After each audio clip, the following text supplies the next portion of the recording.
Glenn Maxwell has been a man in the news a lot recently due to some rather freakish knocks that only a man of his kind of maverick talent can play. There was of course that knock in the ODI World Cup against Afghanistan, but there was also that knock which gave Australia a pretty improbable win, their only win in fact, during the recently concluded 5-match T20I series against India. However, what a lot of people tend to forget is that Maxwell, despite only recently having such consistency at the international level, has been doing this a fair bit when it comes to franchise cricket, specifically the IPL. And in many ways, a lot of people would argue that the IPL was pretty beneficial to the career of Maxwell because it gave him a platform to showcase his rather unique talents that, while it's not necessarily Australian in many ways, were very, very advantageous to the nation. And in fact, it's something that even Maxwell agrees with. Recently, when he was asked about, when he would, let's say, play his last IPL, or the kind of benefits that he's gotten from the IPL, as well as what benefits he could get specifically for the upcoming World Cup in 2024, which is of course a T20 World Cup, Maxwell was very, very candid. In fact, this is what he had to say when it came to him being questioned on when exactly he will quit playing IPL cricket. And that's a very interesting answer. He said, "The IPL will probably be the last tournament I ever play,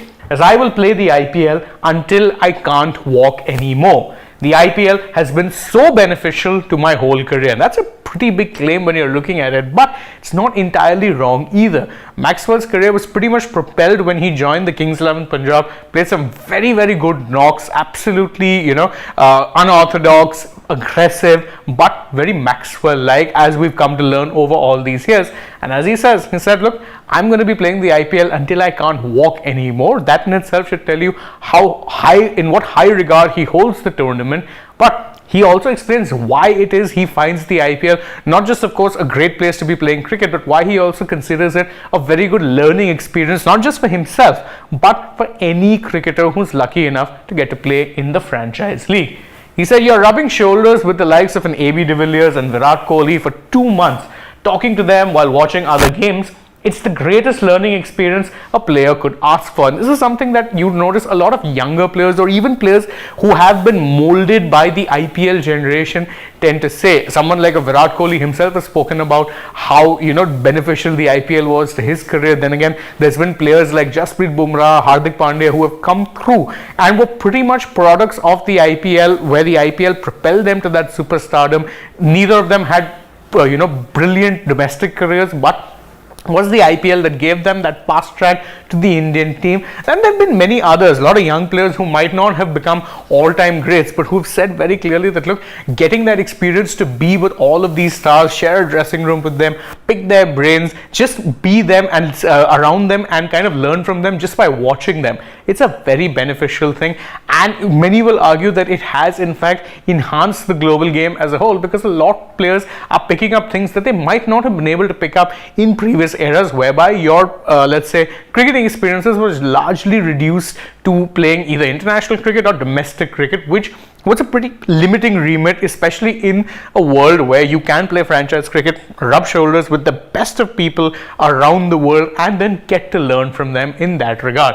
But it's not just for the long term. Maxwell is looking at the benefits of the IPL for even the short term, because lest we forget, the next World Cup, the next ICC tournament that's upcoming, is a T20 World Cup set to be held, of course, in 2024, and it happens to come just after the 2024 IPL season. So Maxwell is looking not just for himself, but also for many Australian players to use that IPL experience and help them prepare best for the T20 World Cup. He said, look, hopefully a lot of Australian players can get over to the IPL and get to work in slightly similar conditions to the West Indies, where it's a little bit drier and it will spin. Now, Ken, you did see a lot last year in the 2023 edition of the IPL, when there was a return to the home and away format, that quite a few venues were a little bit on the slower, drier side. I mean, for every Bangalore or Mumbai, you did have a Chennai which was turning, you did have a Kolkata which turned, even Jaipur, Lucknow, Hyderabad were all slightly on the slower side. And generally speaking, despite the fact that of course the IPL will take the ICC will take over curation of the pitches for the World Cup, as they do for all tournaments, they will not see it deviate too much from the truer nature. And while pitches may be flattened out early on, later on they may tend to go truer to their actual nature. And in the West Indies, in recent times, we've seen pitches be on the slightly slower side. So in that case, it might definitely be a bit of an advantage, as Maxwell says, get over to India, play in slightly slower conditions and get in gear for the T20 World Cup. But I think for me, what I found very interesting was him saying that I'm going to play the IPL till I can't walk, because again, it just shows how high, in what high regard these players do hold the tournament. It means a lot to them, not just in terms of finances, but also in terms of just the wholesome cricketing experience that it gives them. That was for me the most interesting part. What did you find the most interesting in what Maxwell said here? Well, you can let us know that in the comments below, and please don't forget to like this video, share it with your friends, subscribe to the channel, tap the bell icon, follow us on Instagram, Twitter, Facebook. Don't forget to download the AajTak app, and if you're already on the channel, well then, what are you waiting for? Go ahead, check out some other videos we've done, and stay tuned.